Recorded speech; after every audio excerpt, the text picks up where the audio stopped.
आप यह बताते हैं डोमिसाइल क्या है। डोमिसाइल, आप तमाम आसपास के प्रदेश में डोमिसाइल नीति लागू है, लेकिन बिहार में डोमिसाइल नीति लागू नहीं है, जिसके वजह से आप दूसरे प्रदेश के लोग यहां पर आ रहे हैं। आरटी, जो भारत का संविधान राइट टू एजुकेशन एक्ट कहता है कि बच्चों को क्षेत्रीय भाषा में उसकी शिक्षा की व्यवस्था सुनिश्चित किया जाना अनिवार्य है। क्षेत्रीय भाषा क्या है?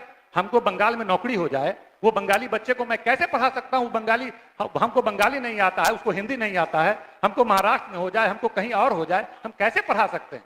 तो संविधान का उल्लंघन करते हुए बहाली यहां पर हुआ, इसलिए डोमिसाइल लागू होना चाहिए। हम लोग उस वक्त साथ में थे, हम लोग का यह कहना था कि डोमिसाइल लागू होना चाहिए यहां, लेकिन नहीं किया। तरफ हम शिक्षा विभाग पर सबसे ज्यादा सरकार ने खर्च किया और सरकार ने शिक्षा विभाग पे खर्च किया, लेकिन आज शिक्षा विभाग के बारे में भारत सरकार का तमाम जो है वो क्या बताता है? नीति आयोग क्या बता रहा है? सस्टेनेबल जो डेवलपमेंट गोल है, SDG जिसको कहते हैं, वह क्या बता रहा है? बता रहा है कि 100% में 32% मिलता है, मतलब 33% पास होने के लिए होता है, मतलब यह फिसड्डी है। आज बिहार में शिक्षा के मामले में सबसे ज्यादा पिछड़ापन बिहार में है, जबकि सबसे ज्यादा बजट दिया जा रहा है। तब हम नहीं बोल रहे हैं, तमाम जो क्वालिटी एजुकेशन के भी जो मानक हैं, उस मानक का भी अध्ययन करने पर वो तब उसके बाद यह तैयार होता है, तब इसकी रिपोर्ट जारी की जाती है। उस रिपोर्ट में यह है, आखिर वजह क्या है?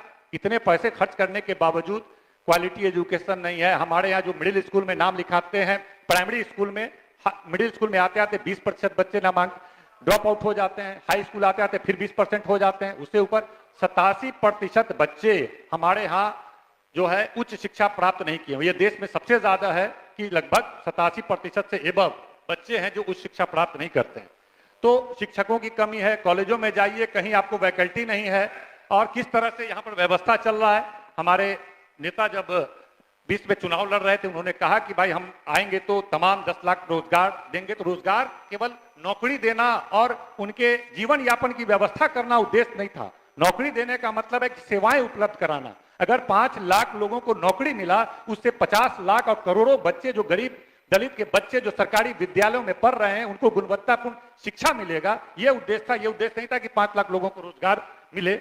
और हम ये देख रहे थे कि लगातार जो शिक्षक हैं वो आवाज उठाते थे कि हमको नियोजित शिक्षक हमको परमानेंट किया जाए। मुझे याद है कि उस वक्त के उप मुख्यमंत्री बोलते थे कि धरती पे भगवान भी उतर जाए तो नियोजित शिक्षकों को परमानेंट नहीं किया जा सकता है। लेकिन एक युवा नेता ने बोला था हमारी सरकार बनेगी और हम तमाम नियोजित शिक्षकों को परमानेंट करेंगे। आज 1 साल पूर्ते 1.5 साल पूर्ते बिहार के तमाम नियोजित परमानेंट हुए। तो ऐसे, तो इसके लिए आप